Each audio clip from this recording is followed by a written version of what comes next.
colleagues who is, I think, stuck in traffic on the high street, apparently. So we can just wait a few minutes before we start. Okay, thank you.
Okay, I think we can make a start.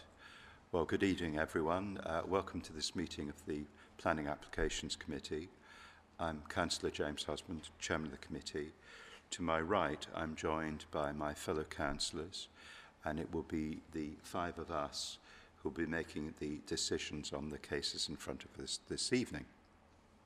To my left, I'm joined by officers who will be presenting the cases and also offering us advice as we go through the evening.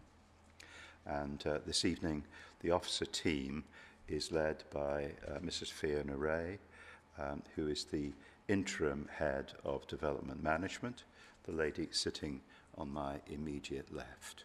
Okay. So we can make a start. Are there any apologies for absence? Thank you, Chairman. There are no apologies for absence. There are none. Very good. Are there any declarations of interest, colleagues? Are there any other declarations? Councillor North. Thank you, Chair. I'd just like to declare that the case for Chaw Court is in my ward. I have spoken to the chair of the Residents Association, but it doesn't conflict me in any way, and I'm open-minded for the decisions. Okay, that's entirely in order. Now, I think we've got one set of minutes. This is the minutes from the meeting that was held on the 11th of March. Can I sign those as a record of the meeting, please? That agree? Thank you.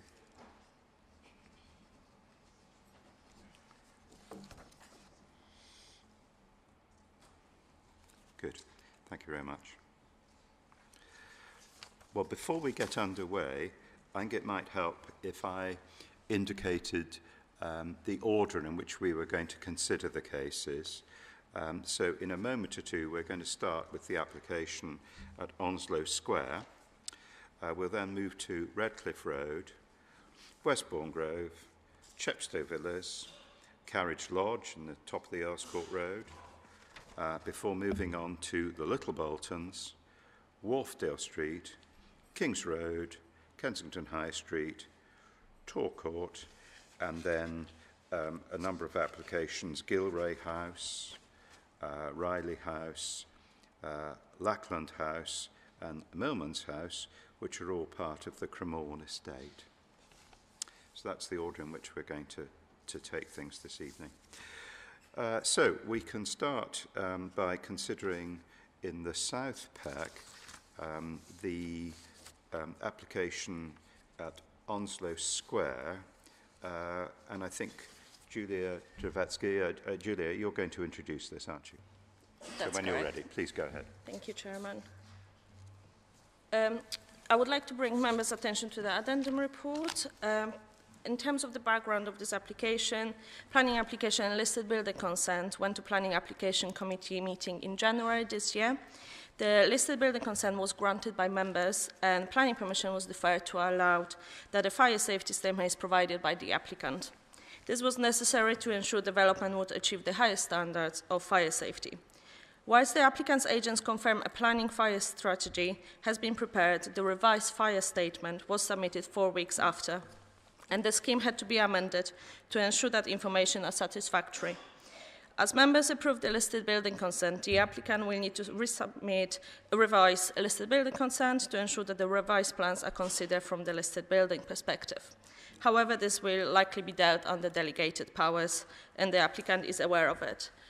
So this application is recommended for approval by officers following the satisfactory fire statement. And that concludes my presentation. Thank you.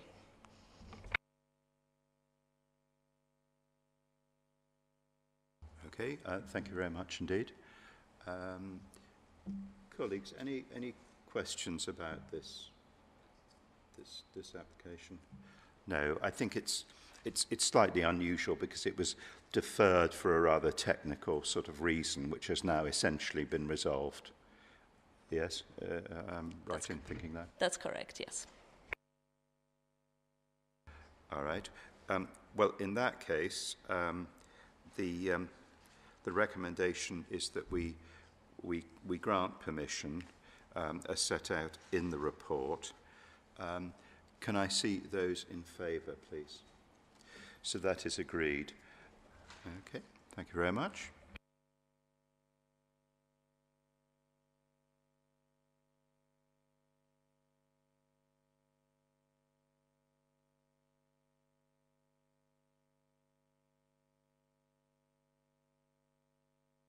So we now move on to, we stay in the South Pack and move on to the application in Redcliffe Road. Actually, we'll just pause a moment because I think I can see Councillor Ali coming back into the chamber. Obviously, you'll understand that you have to be, as a councillor, you have to be present for the entire discussion in order to vote. And take part in the decision making. So, okay.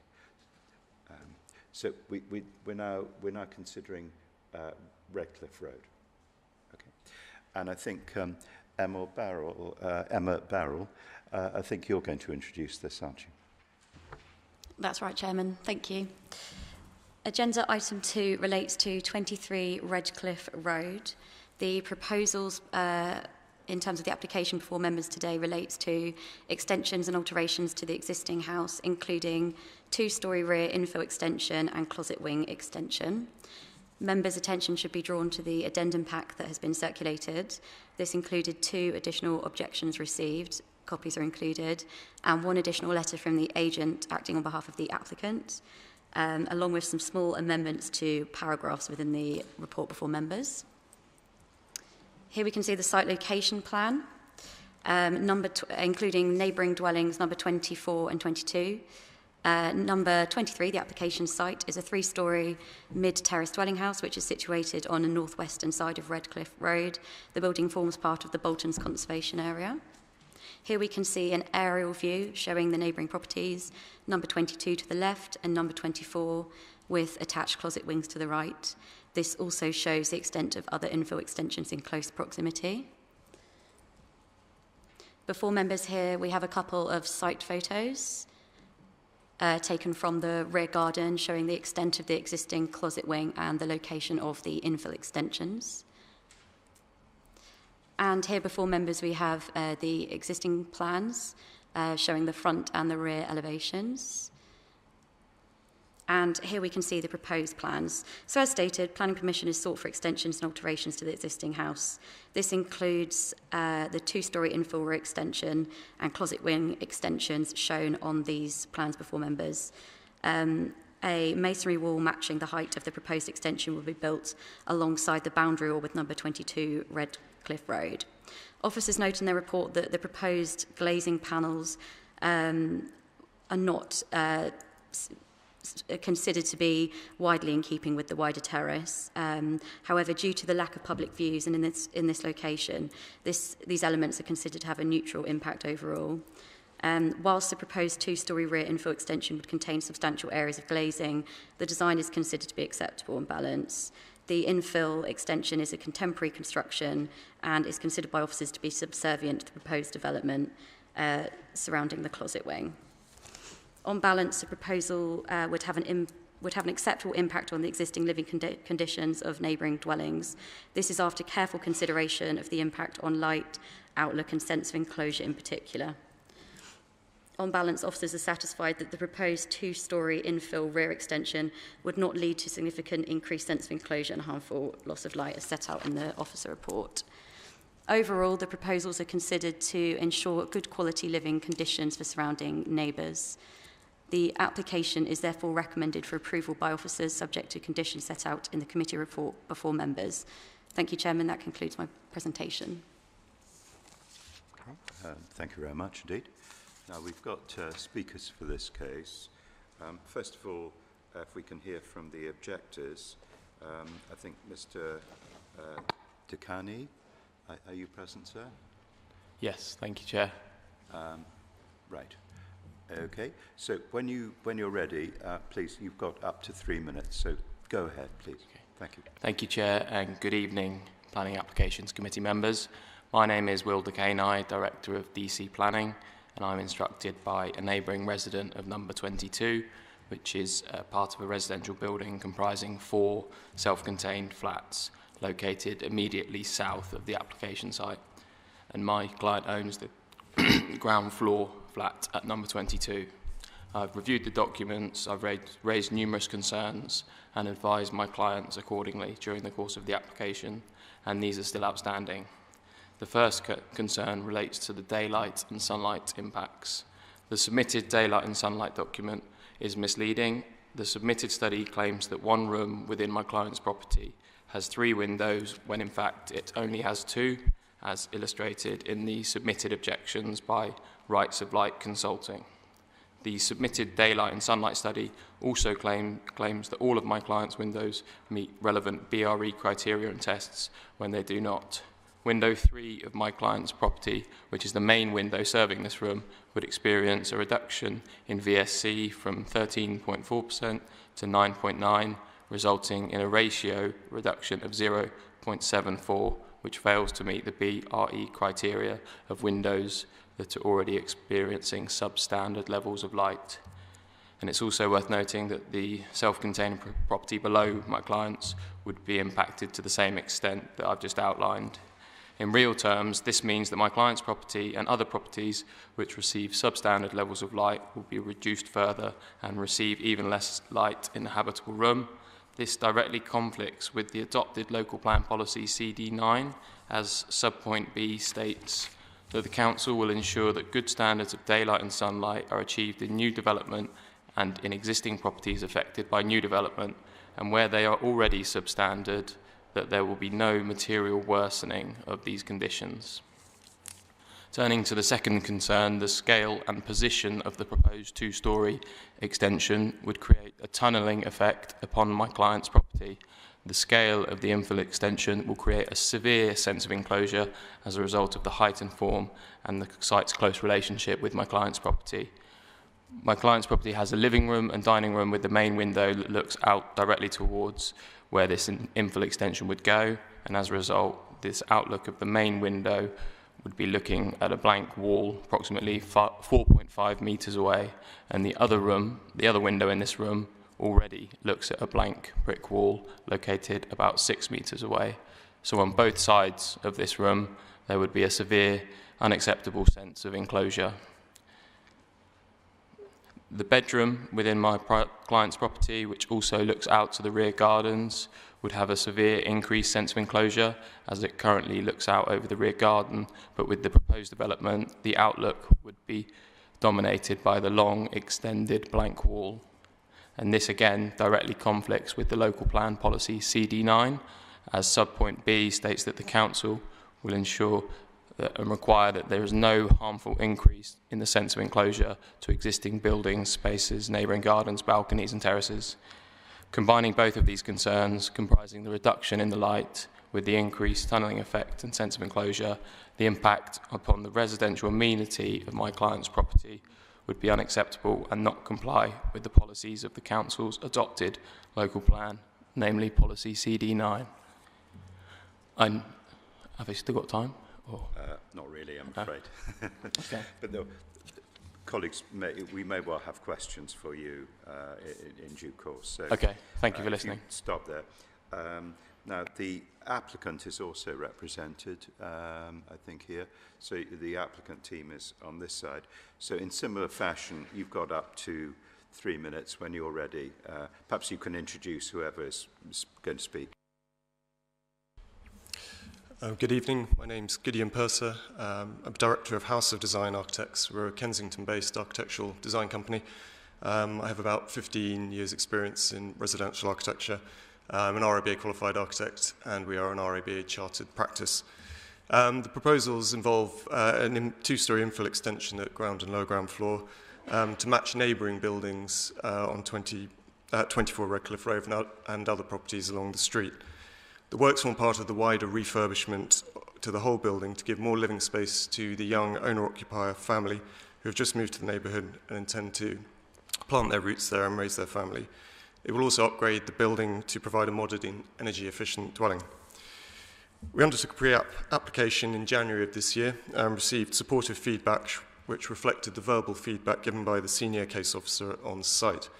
The pre-app feedback contained a number of useful and beneficial design suggestions to reduce the bulk and mass of the proposed extension by stepping it back from the rear wall of the existing outrigger. These suggestions, together with an assessment to determine whether the proposals met BRE daylight sunlight requirements, were incorporated into the full planning submission. The BRE assessment concluded that the proposals met the BRE guidelines for daylight sunlight and that the proposals met the BRE guidelines in terms of the 45-degree rule.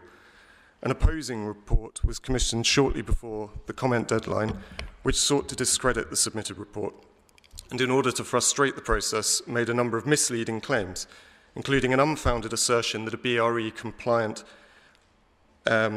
proposal causes significant harm to a neighbouring flat. The opposing report relied upon an obvious typo with regard to a window label on the diagram as the basis for non-compliance. As soon as this came to light, our BRE surveyor issued a revised diagram to RBKC, which corrected the typo and confirmed the proposals were still compliant. The opposing surveyor to our surveyor confirmed that this correction was satisfactory and that they would retract their objection letter dated the 7th of March. The BRE guidelines are proved to have been met and the objection letter has been proved to be incorrect and misleading. The crucial point here is that the proposal is compliant with BRE requirements and planning policy. There is an established precedent of similar extensions on the street, and moreover, the proposal has been recommended for approval by the case officer. In conclusion, the case officer's report of the 20th of May is accurate and sound, and there is no reason to deviate from its finding of recommendation of support for the proposals. The public benefit for approving the proposal will deliver a fully compliant, energy-efficient home in the borough, and we will also be implementing the local development order to improve the terrace and reinstate missing historic detailing and dressings which have been removed over the years. Thank you very much. Okay, thank you very much indeed. Colleagues, our chance to ask questions of either party. Who'd like to go first? Gerard and then Roberta. For the objectors, the issues around correcting some of the typos and information in the pack, do you accept that that typo has now been corrected and that issue is not an issue anymore? From what I can see, the latest document online on the planning register still identifies 3 windows in the room of my client's property when there are only 2. Okay, we can clarify that with the officers perhaps later.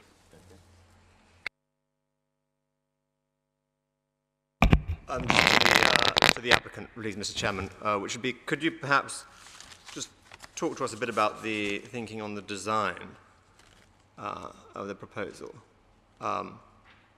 Obviously, you're replacing what look in the pack to be sort of quite elegant traditional windows with glass, and I'm wondering the thought process. Yes, the proposal is designed to be subservient by being set back from the line of the existing outrigger.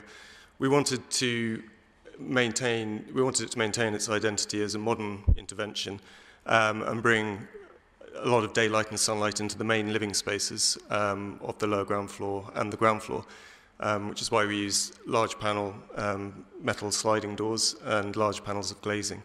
So it's the idea that the extension has its own identity within the setting of the backs of the houses on Redcliffe Road.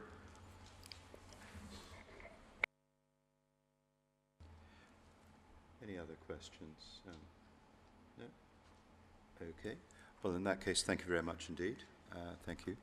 Okay, so questions to officers.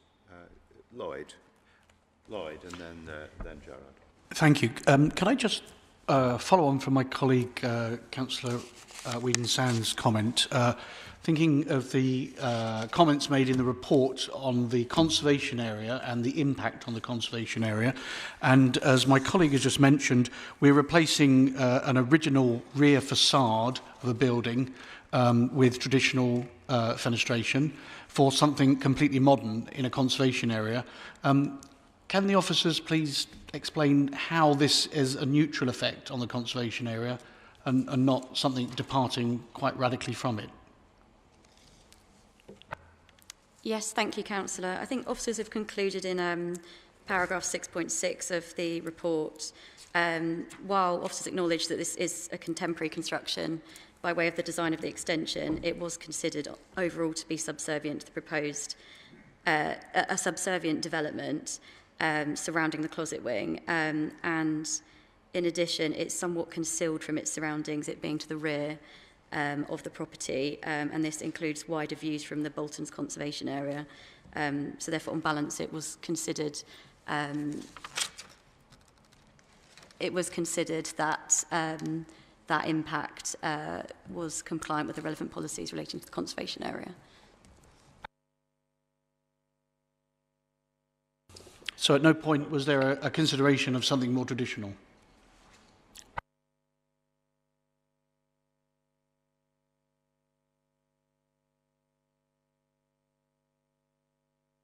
Thank you, Councillor, for the question.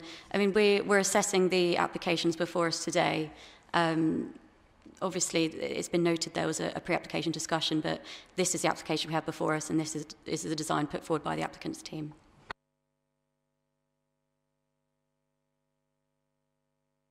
Thank you, Mr. Chairman. Just to follow up on the issue earlier on the rights of light, there's obviously some discussion around the rights of light.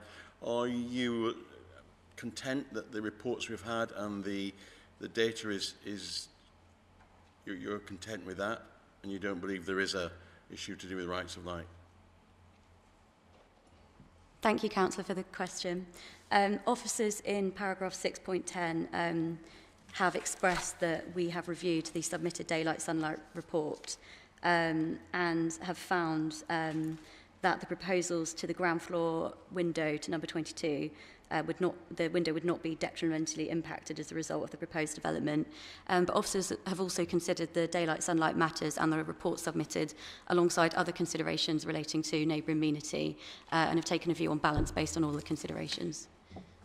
This is obviously a very tight area, but we are content that there's going to be no infringement here.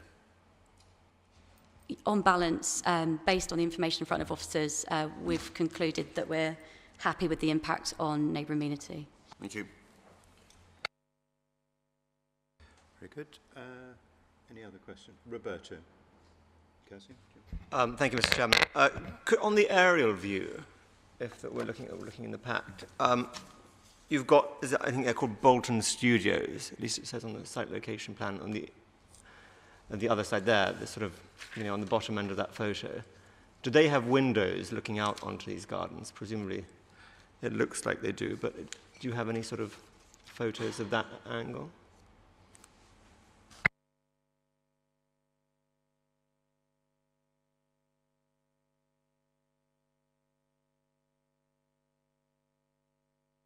Thank you, Councillor, for the question. We're just going to have a quick look for you. Bear with us if you wouldn't mind. Thank you.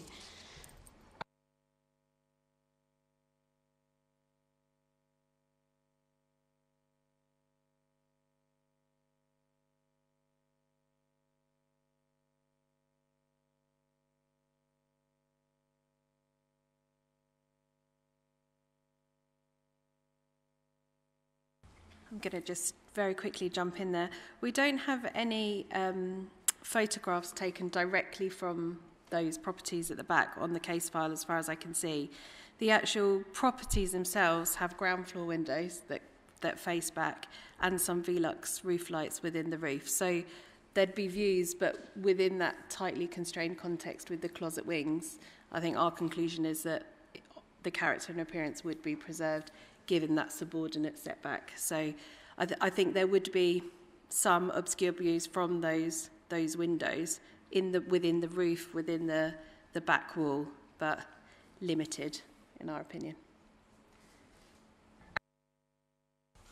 Thank you, Chair.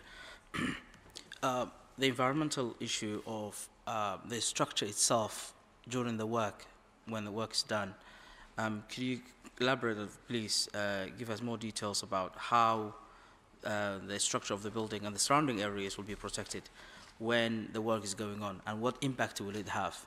Especially, it's been mentioned here, condition 7 that will be covering, but what measures will be taken to ensure that condition 7 is met, so that during the work, environmental and noise, everything else that can disrupt the way of life in the local area cannot be interrupted because of the work that has been taken and based on the decision that we'll be doing today.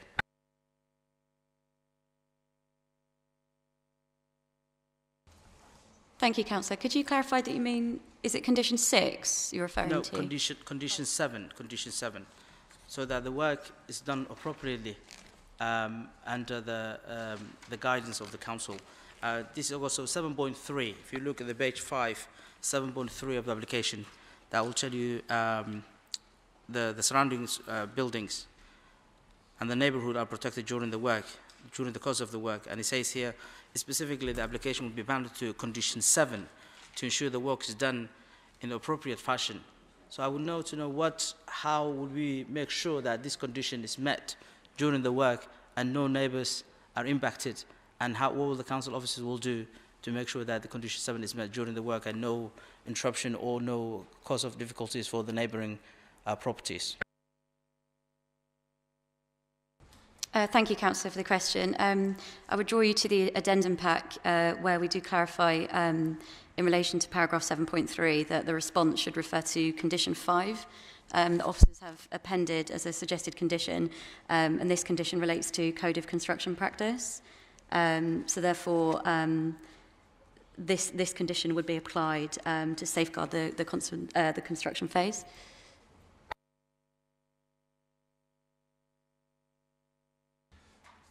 Good. Any other questions? No? Thank you very much. Okay, so we need to make a decision. I think my own observations on this really are, I think we've discussed the daylight sunlight issues, and I think it seems to be that having looked at the thing in detail, officers are satisfied about that. I think the point that Councillor North made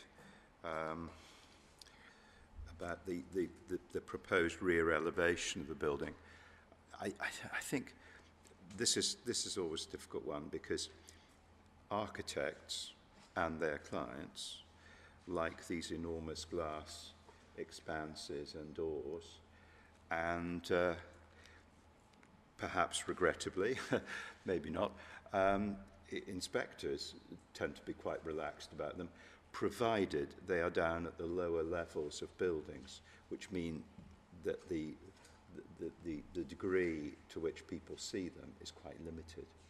So I think that's to my mind is something which is a factor that we need to take into account. Thoughts about this? Anybody like to go first? No? No, not particularly. I mean, I think overall, it's very tight space. Yes, and I think it's, I think the proposals probably, on balance, do have to be considered acceptable, essentially, given what I've just said about the design, and in fact it's low down. You see, that's important. That's an important factor in the building.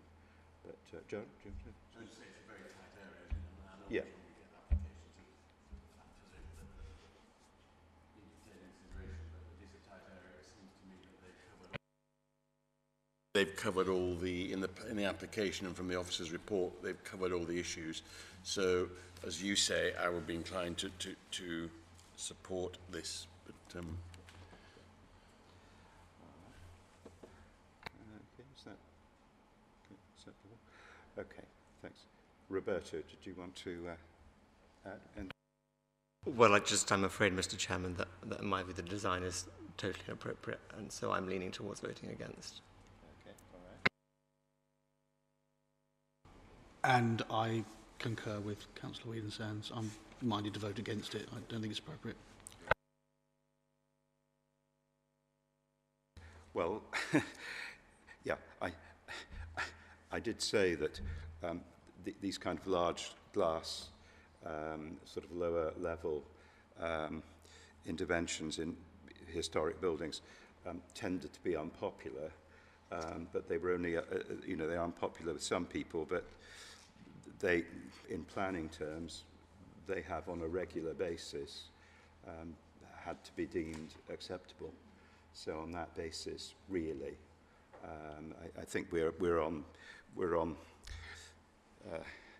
fairly thin ground if we actually refuse something like that on design grounds, when we would be saying very few people actually even see it. I mean, we know from appeals that kind of train of thought is normally not successful. Councillor Ali, what do you feel about this? Thank you, Chair. I agree with you. I think the point is, however the design one may choose, we have to look at both ways, not just from the design perspective, but does it meet the conditions set by the council and officers? And once our conditions are met, I don't think it's not about us to make a decision based on what we will see or what we would like. I think it's based on the decisions that have been made, follow the guidelines and the planning procedures. And I think this one meets the guideline, and I think that is the decision that we have to make this evening. Yeah. Okay, well, thank you. Well, on that basis, I think we can probably vote on this and see where we go. So the recommendation is to grant permission with the conditions set out in the report, and also noting the addendum report as well. Can I see those in favour, please? Those against? Okay, so that is granted by 3 votes to 2. Councillor North and Councillor Whedon-Sands voted against. Okay, thank you very much.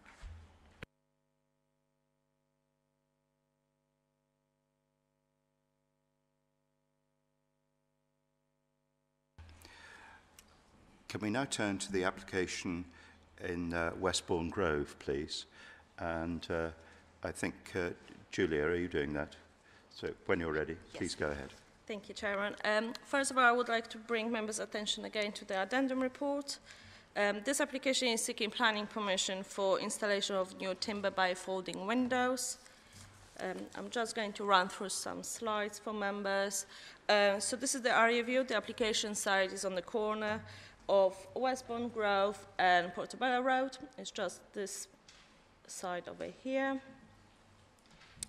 There are just some site photographs showing the existing windows and awnings which are proposed to be retained.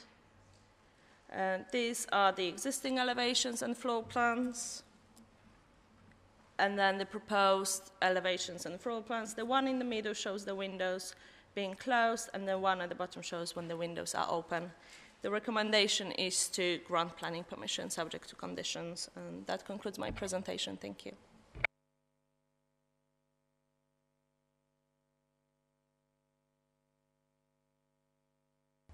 Thank you very much indeed. Now we've got, I think, Sophia Lambert. I think you're speaking on behalf of objectors. So when you're ready... Yes, I'm speaking on behalf of the Ladbroke Association. Yeah, so when you're ready, you've got up to 3 minutes. I'm saying when you're ready, please go ahead. Right. You've got My up to colleague 3 from the minutes. Pembridge Association, who takes a much tougher line than me, can't unfortunately be present. Okay, all right. The problem about the Portobello, let me turn on my timer, is that there are so many conflicting interests, restaurateurs, shops, market traders, tourists, etc. And it's quite hard to reconcile these. Inevitably, the noise from successful restaurants and hospitality establishments causes nuisance and complaints from residents and also on occasion from stallholders who are next to them. We have therefore consistently opposed openable windows in restaurants. And only a couple of years ago, this committee turned down an application for openable windows in the Zephyr restaurant, which is 50 yards away from Brasseria. So our initial reaction was to, as you will have seen from the file, was to say no, there should be no openable windows. But we are aware that people do enjoy open windows in summer, and we have great respect for the Brasseria and would like to help it. We therefore decided to accept, on the basis that, of the environmental health proposed condition, that the windows could be openable provided they were closed at 9 p.m. I'm afraid my Pembridge Association colleagues does not agree with this. She would wants them to be kept permanently closed. All we are asking now is that music should not be played when the windows are open. This does not seem to us unreasonable, and we find it hard to believe that it is essential to Mr. Fraquelli's operation to be able to play music at all times, especially when there's noise coming in from open windows on the street. I did have an email exchange with Mr. Fraquelli. As I say, I have great respect for him, in the hope that we could reach some sort of agreement so that we could withdraw our objection, but I'm afraid we didn't reach agreement. Our problem is that the Brasseria is a quiet and well-run restaurant, and Mr. Fraquelli tells me that music only plays at background level. But the Brasseria may not always be there, and any planning consent will apply to subsequent owners who may not be so reasonable. The Brasseria may be sold on, possibly as two establishments, as such a large restaurant may not prove viable in the long term.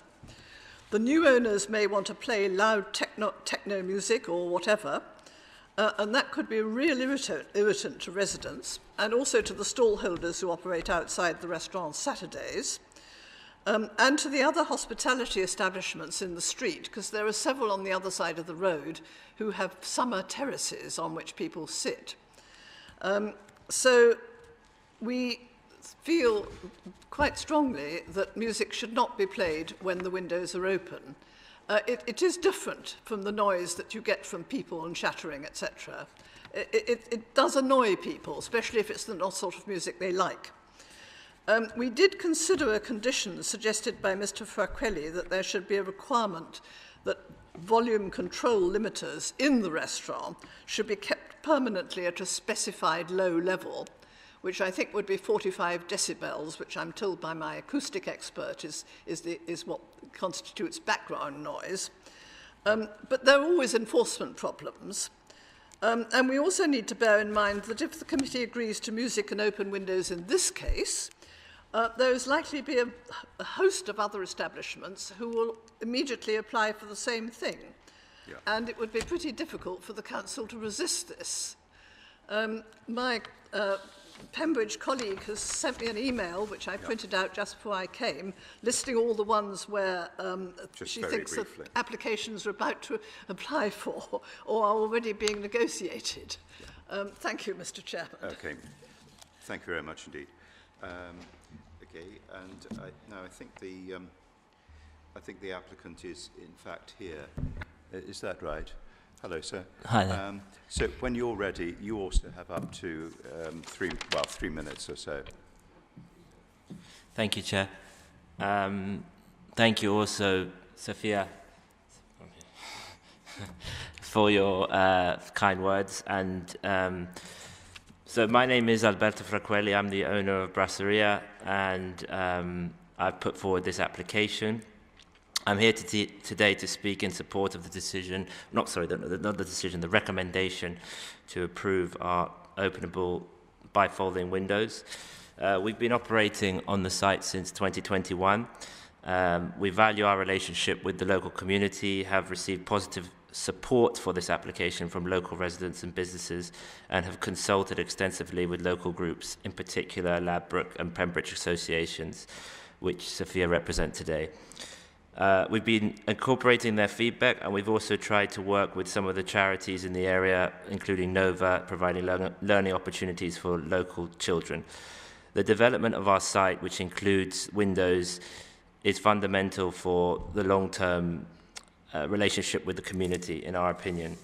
We've implemented sound installation based on an acoustic report approved by RBKC officer Keith Mahaffey in relation to our premises license, which was aimed at minimizing noise disturbances and included extensive investment in insulation and acoustic materials. Of course, this applies when the windows are closed. But to further control noise, we've installed volume limiters on our music system, preventing sound from exceeding a set level, with amplifiers locked behind a master password. We understand the concerns regarding noise from the openable windows and music. However, the music we play, as Sophia noted, is background music, and it's at a low level. Given that Westbourne Grove already generates significant ambient noise, especially from traffic, and as Sophia noted, there's also some outside seating in the summer, we do not believe our background music exceeds the noise that will already be present during the time where we are looking to trade. We already have some outside seating, which generates a comparable level of noise to what we see may occur with the windows open, but since 2021 we successfully operated them without complaints. We have a Marylebone location in Westminster. Of course, that's a different council, but it's operated with the same openable windows, and it operates in a busy area with 57 flats above. In 8 years, we've not received any complaints from any of our neighbours. The main point for us is we understand Sophia and Fiona's concerns about future-proofing, but the idea is that we put in measures and conditions that protect the area in the event that we do not succeed. This is why we would like to propose that the windows be closed at 9:30, which mirrors the outside seating license that we currently operate, which would mitigate any risk of the noise beyond normal hours in the area, and we will look to do a sound impact assessment, if required, to ensure that the limiters on our music meet the decibel requirements that RBKC see fit. Thank you very much indeed for that. So, colleagues, actually, I'd like to go first. 2 questions, really. First of all, to Surveyor Lambert. Thank you very much indeed for your comments. I mean, I don't pretend to know this particular area particularly well, but it does strike me that it generally speaking, is quite a busy place. It's quite a busy area in the borough. And I mean, speaking as somebody who gets up early and goes to bed early, generally speaking, I mean, 9 p.m. is surely is quite early for somewhere to have to close its windows. Would you not feel that that was a point? And also, do you have any comment, because if I've understood, and I'll clarify this with the applicant, that it seems as though he's willing to amend things so that it aligns with the external seating at 9:30. Does that seem to make sense to you? It's on the corner of the Portobello Road. Westbourne Grove has quite a bit of traffic at times, but at other times is really quite quiet. There are several other establishments, as I say. As regards lining it with the tables, I think if we could ensure that there was no music, I can see the point in that. I mean, Keith Mahaffey suggested 9 o'clock, whereas I think what Mr. Farquelli is suggesting is 9:30. And I have to say that I wouldn't want to die in any ditches over that half hour, but I do feel very strongly that one needs the music dealt with. The last point I'm interested in your comments, this idea of having limiters on the level of music that can be played, because, well, as I'm sure you're aware, something that's a condition goes with the property, not with the person who happens to own the property at the moment, or the person who happens to operate a restaurant there at the moment. Is that something that makes sense to you? I understand, and of course you're right. We're looking to what might happen in the future, as I said in my presentation. I have discussed this with my acoustic colleague, and it's certainly possible, so long as the limiters are set at, as I say, a really background level, which I'm told is 45 decibels. But I just feel that there's always an enforcement problem with these things. I do find it hard to believe that not playing music when the windows is open is really a showstopper for a restaurateur in that position. And given the number of other restaurants who will come in and say, we want the same thing, including all those who have tables outside until 10 o'clock, who will want it aligned with their tables. Zephyr has them, the Gold has them, that's a pub very popular gastro pub in the Portobello Road. So it certainly seems to us cleaner and simpler if one simply has no music when windows are open. Well, thank you very much. And easier to hold the line if there are subsequent applications for similar things. No, I understand. If I can ask the applicant, sorry to pursue this, colleagues, I'm talking too much. I'm just interested to know, are you're happy if we impose some sort of condition about a limiter on the sound of music from the premises? Is that something you're content with? You'd accept a condition of that sort? It's subject to me speaking to my acoustic advisor as well and working with RBKC to get the right level. But I've already had a conversation without going into the same detail as Sophia about the level, but I propose that if the windows are installed, that an impact assessment is carried out with the residents above cooperation, who we also had their cooperation when we applied for the premises license, and a fair level is agreed, and we can set the decimal limiter on that basis. But I can't say to what level that should be right now. I can say, though, that we're not an outlier in having background music in a restaurant. I think every restaurant that you go to nowadays has music. So. Okay, thank you. Colleagues, who'd like to? Kasim and then Gerard. Thank you, Chair. Yes, it's an area, Chair, that I know quite well, and I used to work in the area. And I think the more you get close to the Jabster Road and onwards, the traffic gets heavier, and that's where most of the traffic and noise increases. On this area to Sophie, I understand your comments, and obviously some people may want to sleep that time early and to get up early, or maybe start to work at 4 o'clock or 4 a.m. in the morning. But the question is, how can we make sure that the local businesses do well, as well as the local residents are not disturbed? 9:30, as the chair said, I think it will be a reasonable time. But then again, we don't want this application to come back again for no enforcement. What will be the solution now that you're here, as the chair suggested?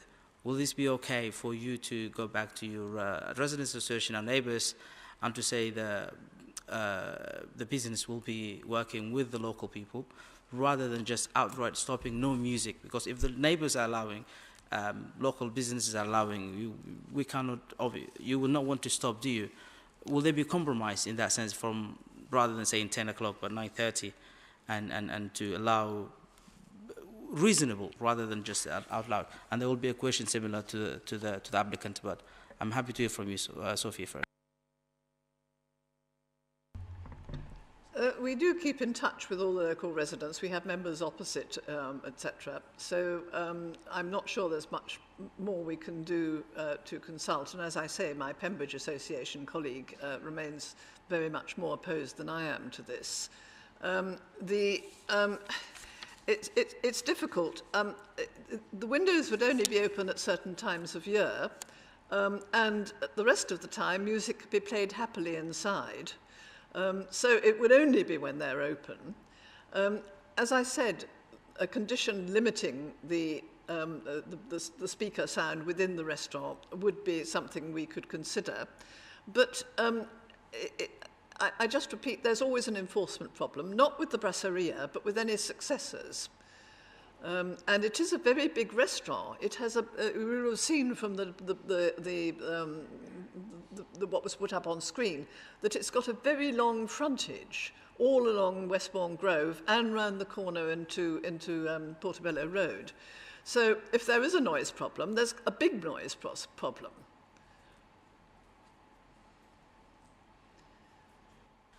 The applicants, speaking of the timing and some, as you said, some residents may want to sleep and get up early morning. Will you consider the timing of the music, and then so that we can make not just impact your business, but also make life a little bit easier for the residents? And that's crucial because of we have a bit of sun today and maybe this over the summer, but close to the winter time, time changes. You may not even need that. But will you be flexible with the sound and the quality so that people can have a decent sleep, which is good for the environment, and not just thinking about for the business-wise? Of course, yeah. Most of those residents are our customers, so we want to keep them happy. So I would say if it mirrors the opening time of 8 a.m., we shouldn't be playing music before 8 a.m., which because we do have customers who come for breakfast. It's an all-day operation. And again, I stand by 9:30. I think anything before 9:30 is quite extreme, in my opinion. And Sophia's right. It is a large restaurant, but we're not actually proposing to open every window. You'll notice on the application that there's no windows being open on the Portobello Road side, and there's only 3 of the 5 windows that are actually going to be open. So we're not doing the full job as well.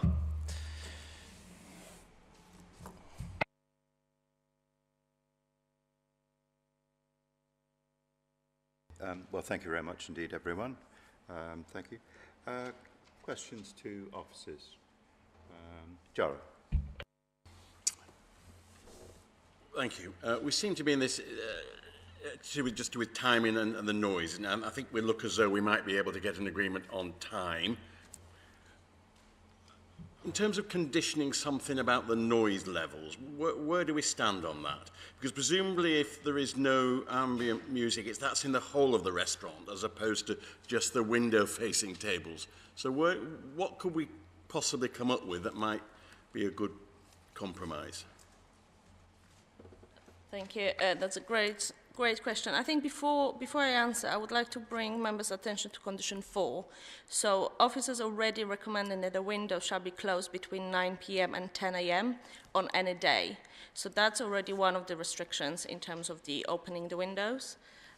In terms of the music, the license that was approved is stating that no music or amplified sound shall be generated within the premises as to give rise to nuisance within neighbouring dwellings. So that's kind of part of the nuisance licensing condition. If members think it's necessary to also attach planning condition, you might want to think, rather than doing a background level condition, because it's very technical and we don't have those information with us, you can say like no music or musical instrument or loudspeakers shall be used, forming the subject of the permission, so it's not audible outside of the premise. Or you can say no loud music is played between certain hours if members think that's necessary. My concern really is a very sensible point that Sophia brings up about enforcement. You don't want to have to be having this constant to in and fro in with regard to enforcement, which would be useful if we could put something in. But thank you. I have discussed it with the environmental health officer again this morning before committee, and I did ask whether we should be imposing any further conditions, and they said it's not necessary giving the license. But I think if members would want to, that's something probably just more general condition rather than background level. Otherwise, we'll have to ask the applicant to provide the report to us before they can commence.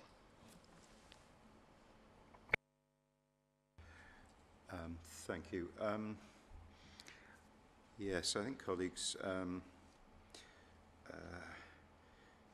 So we're what we'd be saying is that we potentially could have a condition, if I've understood officers correctly, we could have a condition that says that music after 9 p.m. music shouldn't be audible outside the premises. Is that right, if I understood that? And that would be something that presumably could reasonably be enforced, because what would happen is enforcement action would have to would be bound to take account of the general level of noise in the area at whatever time we were talking about. So in the mid-late-ish evening, there would still be a significant background noise.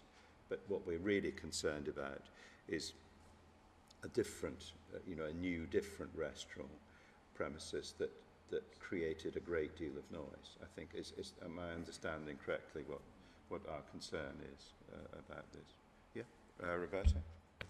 Thank you, Mr. Chairman. Well, I mean, I fully support the opening windows. I think that's entirely reasonable, and it's good for us to support business. But, given the objectives have sent good cop today rather than bad cop, I think what's being asked for is entirely reasonable. And the point, actually, that, if you start allowing music to be played when the windows are open, you risk turning the area into carnival all year round. And so my position really would be that I'm fully supportive of it being approved, but I think the condition that if the windows are open there shouldn't be music is reasonable. Because otherwise you're just increasing general hubbub and making things louder and louder. And I don't think that's a make or break for any business. Can I just go back to officers, actually following up Councillor Wheaton-Sand's point? Presumably, the way that enforcement would work is that the critical test would be that music would have to be significantly above just ambient, the general level of noise in the area. Because I think nowadays, having a restaurant that had to be silent inside, I think would frankly be unusual, wouldn't it? I mean, that would be an odd restaurant, really. But would that be a reasonable interpretation, so that, in other words, environmental health would have to take account of that if we said so. In a sense, we wouldn't actually have to put a condition in, because environmental health would have regard to that. Yes, that's a great point, especially because the licensing specifically state that the noise shouldn't be cause any nuisance to the neighboring property. So as part of the environmental health regime, that would be protected rather than planning. Right. Lloyd, do you want to?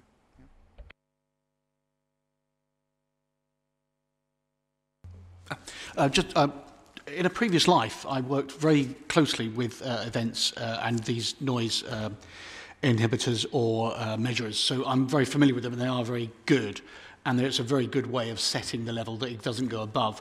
And the speakers are normally in the restaurant, not right by the street, so they don't normally bleed out too much on the street. So it should be a very simple case for noise and nuisance, which is 24-hour operation, to be able to, and they wouldn't even need to go out late, would they, at 9 or 9:30? So I think that's a very simple way of doing it. And if there was a problem, I'm sure the licensing would soon pick up on it. I think that's, I agree. I think that's a reasonable way.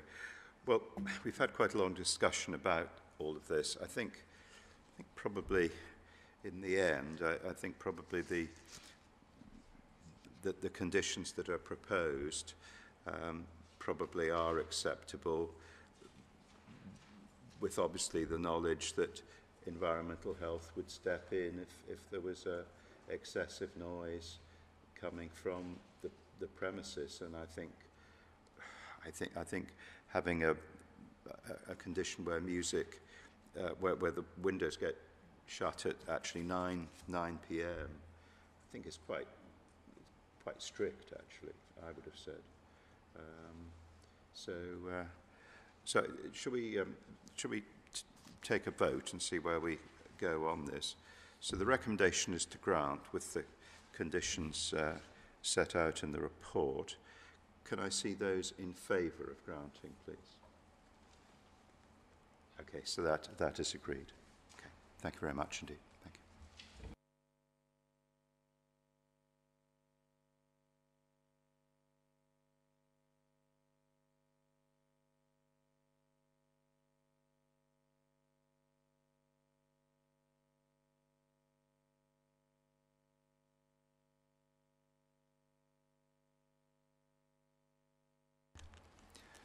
We can now turn to the application in Chepstow Villas, please.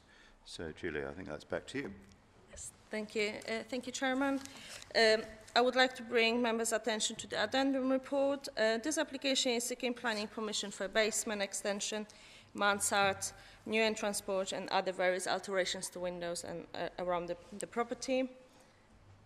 This is the site location plan with the property outlined in red. The site lies on the corner of Chepstow Villa and Denbigh Road. This is the area view, showing again the property on the corner. We've got the existing and proposed front elevations, showing the proposed mansard at the front, and alterations to the windows and the porch. And we've got the existing and proposed side elevations, existing and proposed rear elevations, and the proposed basement. Members would have seen from the report that previous application for a larger basement have been refused by the council previously earlier this year. However, we have received the planning inspector's decision on Friday last week, and the planning inspector has allowed the appeal, and therefore the previous larger basement benefits from a planning permission, and there is a fallback position by the applicant that I thought members would like to be aware of. The recommendation is to grant, and that concludes my presentation. Thank you. Thank you. Now, we do have speakers for this. So the objectors, good evening.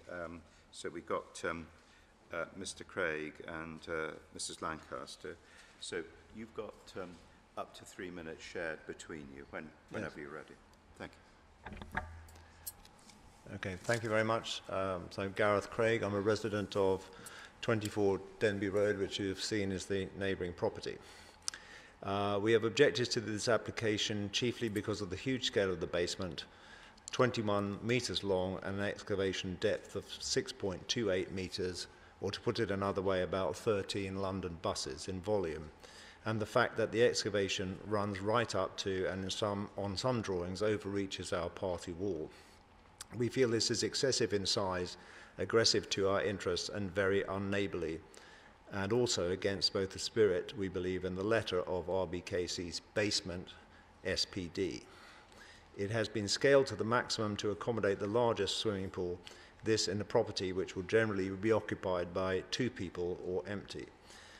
We are also very concerned about vibrations and fumes from the plant, which has been deliberately located right beside us. This is made worse by the fact that there is a substantial drop in levels between 42 Chepstow Villas and 24 Denby Road, not something that is easily to see in any of the papers. We have noted the inclusion of various proposed planning conditions in the Council's report. We cannot be sure that these will work or be fully implemented. We have no recourse to those who have expressed opinions on the proposed works. We feel that we will always be at risk from a construction so deep and so close to us, including subsidence. If there are problems, we cannot be sure that we will have recourse or that we would be covered by insurance. So we are requesting that the application be rejected. We are not unreasonable people and we see merit in what is proposed above ground for the house, but we want the applicants to come up with something more modest and less threatening to us. We note that an application has considerably more limited in scope has just been made. If the Council does not regard our representations as persuasive, we think it is vital that all of the planning conditions proposed in the Council's report are included in the actual planning consent such that they can be enforced. My name is Jude Lancaster. I and my sister are freeholders of 24 and 22 Denby Road. And I and all the residents of the 2 properties are deeply concerned about these proposals. In particular, we don't believe that the details of the proposed party wall works have been disclosed. The planned basement runs right up against our wall, which is over 3 metres high, and only 1.4 metres away from the bedrooms of the basement flat 24A. They plan to dig 6.8 metres below this wall for their basement, which means it could either collapse or be demolished in the process, seriously affecting the passageway to the basement flat. This could pose a serious threat to the safety of the residents of the basement flat and could even prevent them accessing it at all. The planning officer report states that the excavation won't affect the integrity of the surrounding structures. That's section 8, number 3 of the report. The impact of the vast excavation and the weight of water in the swimming pool on clay can't be predicted. This property has been our family's responsibility to safeguard for future generations for over 50 years, and we ask the committee to reject this application so we can continue to do so. Thank you for listening. Okay, thank you very much indeed. Now, I think the applicant is represented by the architect and agent. Is that correct? Yeah. Okay. So perhaps if you can introduce yourselves and go ahead, and you've got up to 3 minutes. Yeah, I'm Alfie, planning consultant, agent, acting on behalf of the applicant. Members, I would like to begin by providing some background to this application. This is the 3rd planning application for similar proposals at the site. The first application was withdrawn following officer comments. The second application was refused, and the applicant subsequently appealed that decision. The appeal was allowed by the planning inspector on Thursday last week. The current application sought to address the 2 concerns raised by officers in that second refused application, namely the basement depth and the extent of the light wells. As a result, this application incorporates the following changes from the scheme allowed at appeal. The floor-to-ceiling height of the basement has been reduced from 5.2 metres to 4.58 metres, and that's at the bottom of the pool, so the deepest part of the basement. and the light wells have been narrowed to align with feedback from the Conservation Officer. Overall, the proposal before you is closely aligned with the scheme accepted at appeal, but incorporates the adjustments to the basement depth and to the light wells to address previous feedback from officers. The reduced basement depth is expected to lead to a minor reduction in the construction period, and the smaller light wells address earlier officer comments. We hope that this reduced scheme will receive approval, and we're pleased to answer any questions the committee members may have. Thank you. Thank you. Colleagues, any questions about this? No. Okay, thank you. In that case, questions to officers. So I suppose the key question is the appeal, which was allowed end of last week. How does that marry up with what's in front of us this evening? So as members are aware, we have to make an assessment based on its merits. However, the previous appeal is a material considerations for members because there is a realistic fallback position that the applicant can carry out the works that that the inspector approved. So that is a realistic fallback position for them.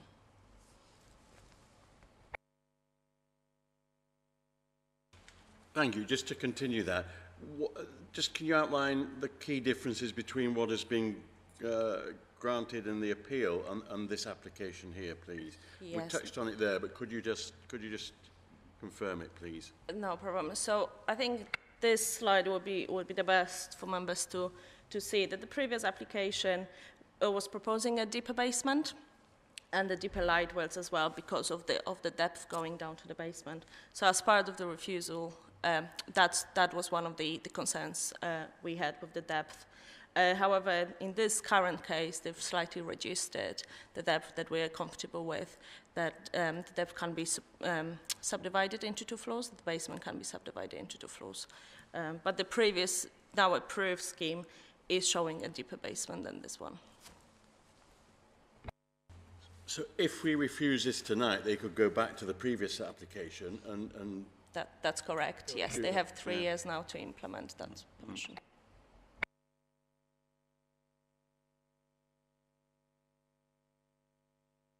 And just to clarify, given that this is smaller than the already approved application, if this were refused and it were appealed, what would your expectation be in terms of would the council be liable for costs, given that the inspectorate had just overturned us on a very similar, larger application? Yes, that we would be at the risk of losing, again, the appeal and the cost as well, given that this basement is a smaller scale than the previous one.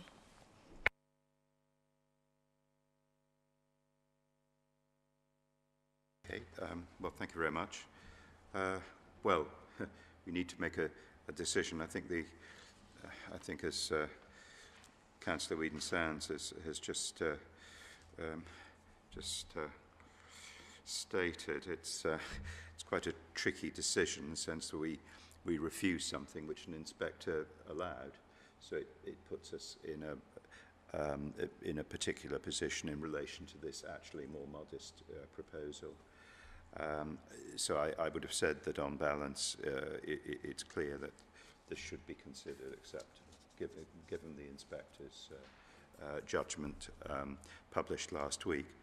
Can I see the recommendation obviously is to grant, but with the conditions set out in the report? Can I see those in favour of granting, please? Okay. So that is agreed. Thank you.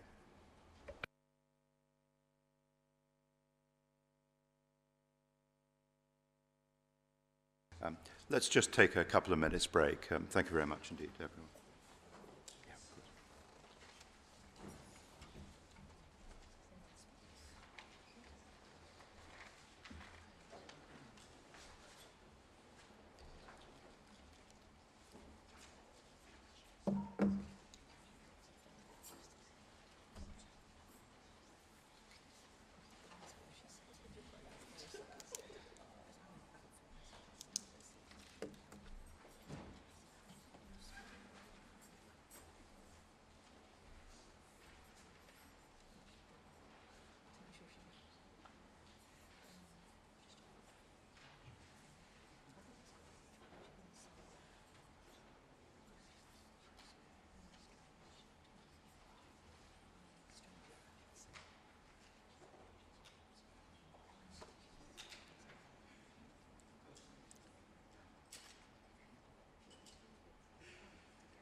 think we can resume now.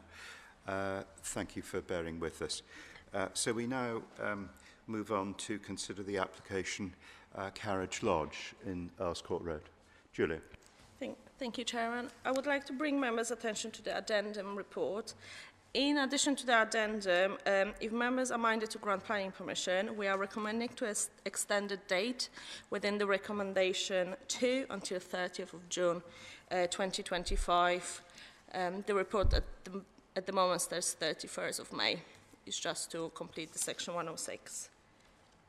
There are no speakers for this case. However, this is the area view on the left-hand side, showing the application site.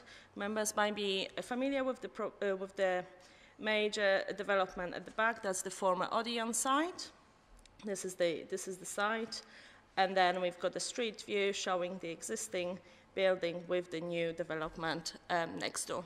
The recommendation is to grant grant subject to conditions and legal agreement. And that concludes my presentation. Thank you. And section 106. Okay. As has been mentioned, there are no speakers for this case. So questions to officers. Councillor North. Yes, I'm very familiar with this building. I live very close to it and I walk past it every day. And I'm aware that the buildings to the right, both buildings are brick facade. The building opposite is brick facade. And I noticed that this one was built in the 1980s. We all know it very well. And this seems very sensible. I just know that my neighbours would kick me if I didn't ask if we could attach a condition to smarten up the building in some way, maybe through 106 payments. I don't know how that can be done. But at the very least, a lick of paint for the lower floors. Maybe it can be conditioned in there to match the above.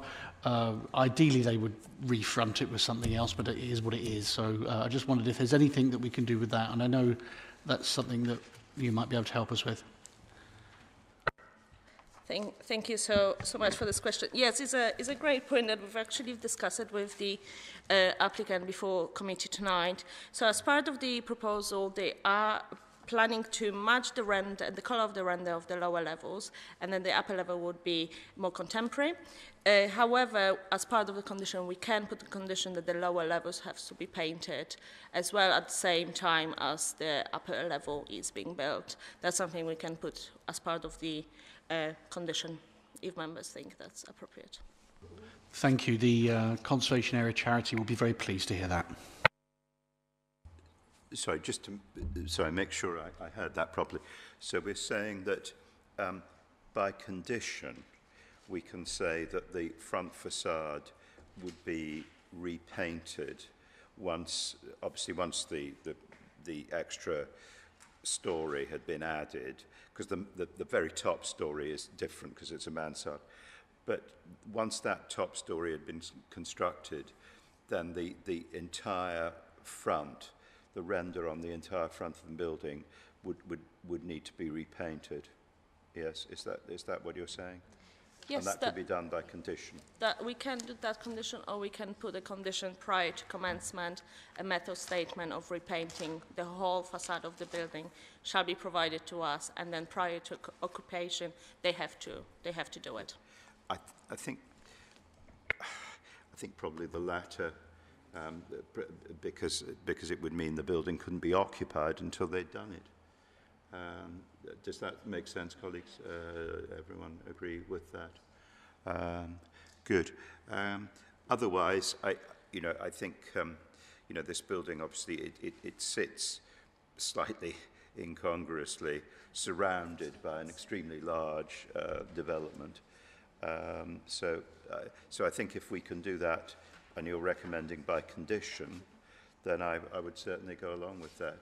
And I think the exact wording, I think we would leave to officers to do that. Okay. So, Gerard. Just a point that came up from the objections about the disabled person using the lift during the construction phase. Can we, I don't know what we can do about that, but it does seem quite horrendous that this person won't be able to get out of the building when the lift is out of use. That would be more building control rather than planning. We wouldn't really control the building contractor of the building. Let me just, yes, that would be more a civil matter and building control. Can be put into the building control or the building construction plan or anything?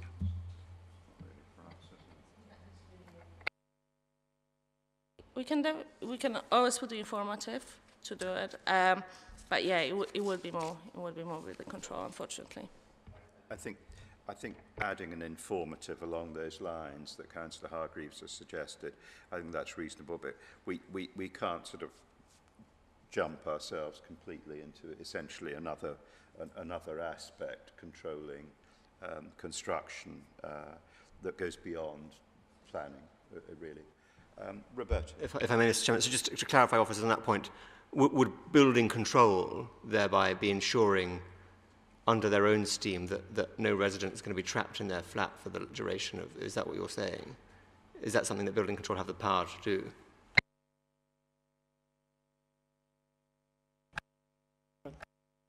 It may not necessarily be building control, but it is a civil matter, you know, because it's sort of, I think these are flats, aren't they? So it would be sort of almost like a landlord-tenant issue. We could at least put an informative in. It's just a nudge in the right direction, isn't it? I think that's reasonable. Yes. I think that is essentially that is what we can do. You know, we can't go further than that, I don't think.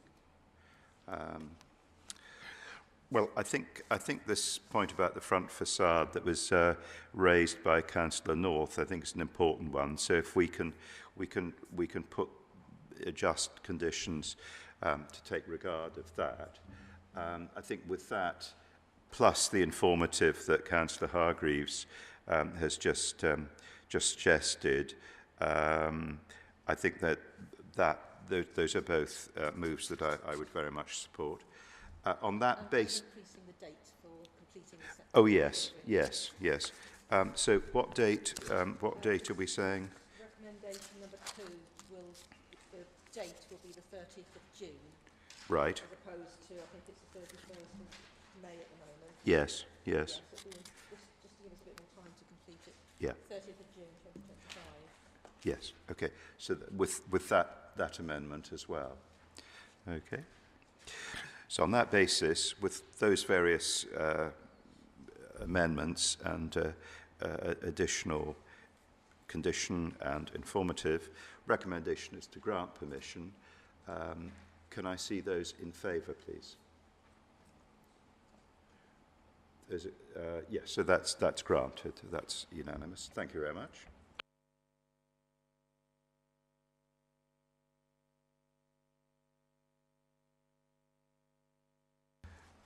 Can we now move to 11, the Little Boltons?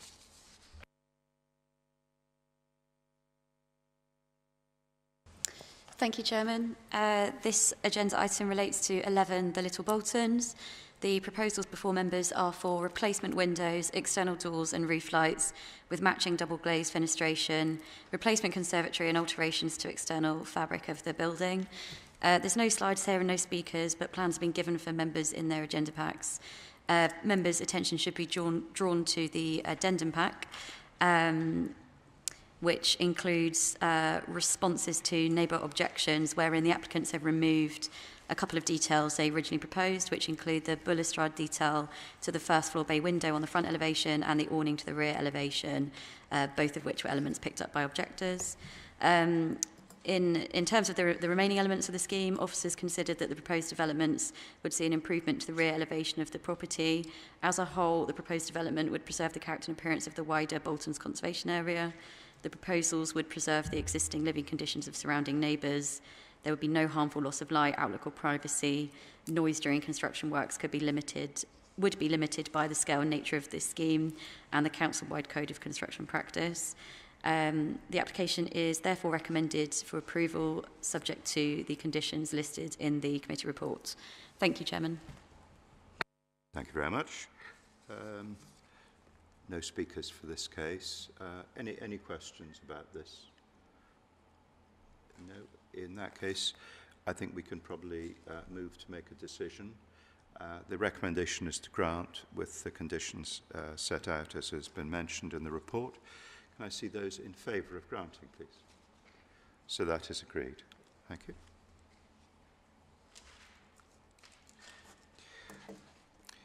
If we can stay in the South Pack, please, and consider the application at Wharfdale Street.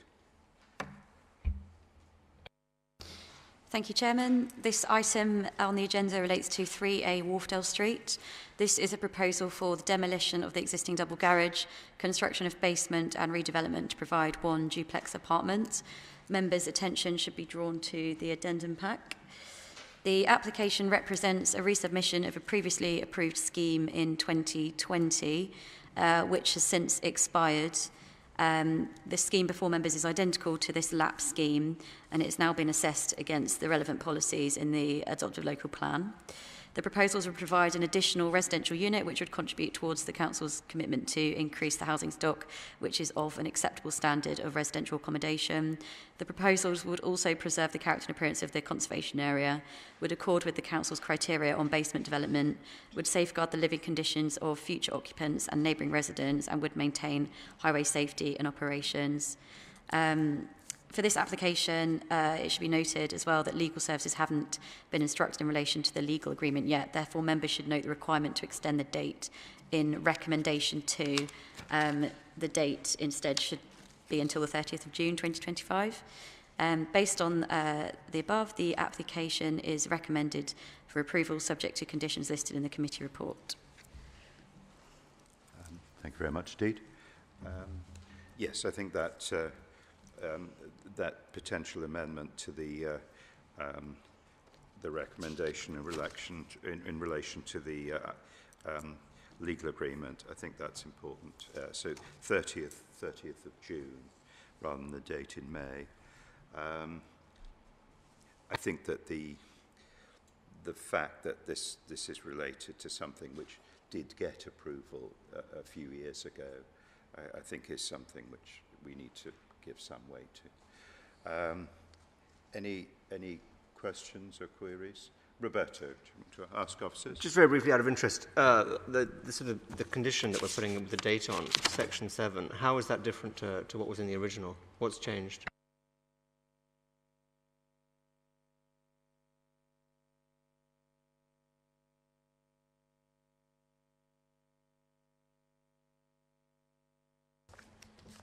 Yeah, I believe there was an all maintained. Is that the condition?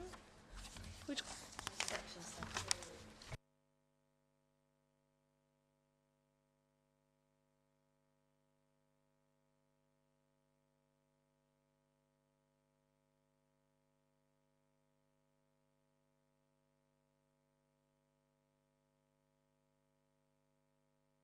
So it's Section 7, the condition that we've got with the deadline that you've asked us to move to 30th of June. What is it that's different to the Section 7 in this application that is different to what was in the previously approved one? So as in sort of why is there this delay, as it were?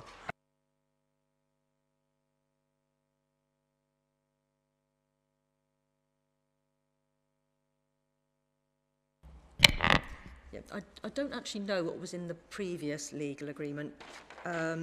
I guess it's the same. The reason why I want to increase the date is that the Legal Services Department haven't been instructed yet in relation to this matter. And as you know, we're coming up to Easter as well. So I just want to make sure that we have sufficient time in which to complete the legal agreement. I mean, it's not a major agreement, but there's still issues that need to be sorted out, and there might be several, people with an interest in the land that has to sign up to it. So we just want a little bit more time, that's all.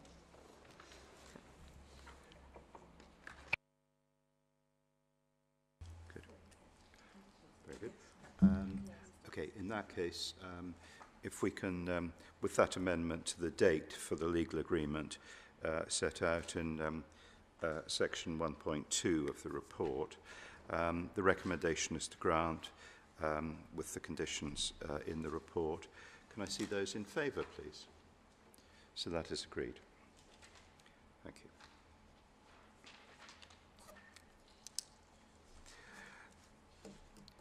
can we stay in the South Pack and look at the application relating to 138 Kings Road?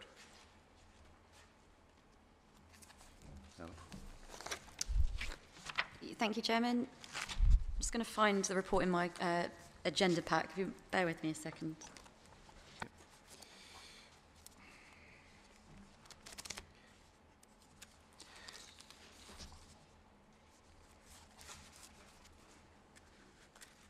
Sorry, Chairman. This item relates to 138 Kings Road. This is a full planning application and listed building consent for the conversion of redundant banking premises to fashion retail store with refurbishment of front facade and installation of vent and extract duct to the rear. Members' attention should be drawn to the addendum pack to confirm the site location within the Chelsea Conservation Area. The application site is a Grade 2 listed building built in the early 19th century. The building is 3 stories high and was formerly used as a bank. The proposals seek to facilitate the use of the building as a fashion retail store, i.e. a Class E. The proposals are not a change of use and would remain within Class E of the use class order. The external alterations would offer welcome heritage benefits, notably the reinstatement of the doorway in the central part of the bay on the front elevation of the building. Given the extensively altered interior, which retains little historic fabric and plan form, the proposed changes would have a neutral impact on the Grade 2 listed building internally and offer accessibility and public benefits with the ramp and new lobby area. The applications are therefore recommended to you for approval, subject to the conditions listed in the committee report. Thank you. Thank you very much. So this is a listed building, so we have planning permission and also listed building consent that we need to consider. Any questions about this? No. In that case, the recommendation for planning permission is that we grant with the conditions set out in the report. Can I see those in favour? So that is agreed. And the listed building consent, the recommendation is again that we grant listed building consent. Can I see those in favour of that? So that's also agreed. Thank you very much indeed.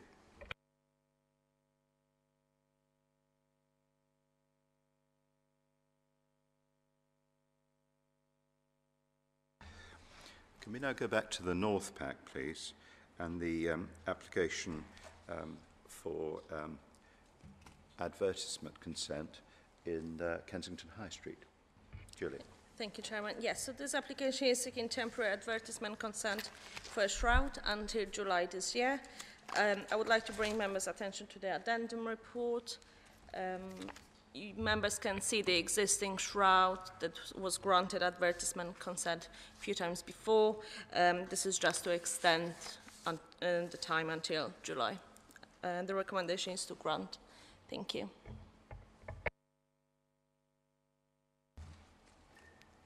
Any questions about this? Yeah. No. In that case, if I can see those in favour of adopting the recommendation, can I see those in favour, please? So that is agreed. Actually, Roberto, did you? Okay. So, sorry, my fault. Councillor Whedon-Sands, in fact, voted against. So it was granted by 4 votes to 1, with Councillor Whedon-Sands opposed. Okay? Thank you very much indeed. Thank you. If we can now consider Tor Court, please. Thank you, Chairman. This application is seeking permission for installation of a pedestrian gate along existing garden fence. Again, I would like to draw members' attention to the addendum. The RBKC is the applicant for this application, therefore it's in front of members tonight. The recommendation is to grant. Thank you. Any questions about this? Councillor North. Just not so much a question. I just wanted to point out, as this is a public meeting, this is part of a regeneration of the gardens, and this is going to make Tor Court Gardens a public community garden, and it's owned by the RBKC, so it's going to benefit a lot of residents here, and this will add security to it. So it's a small part of the general renovations, and I'd like to pay tribute to the residents of Tor Court for this new community garden they're creating.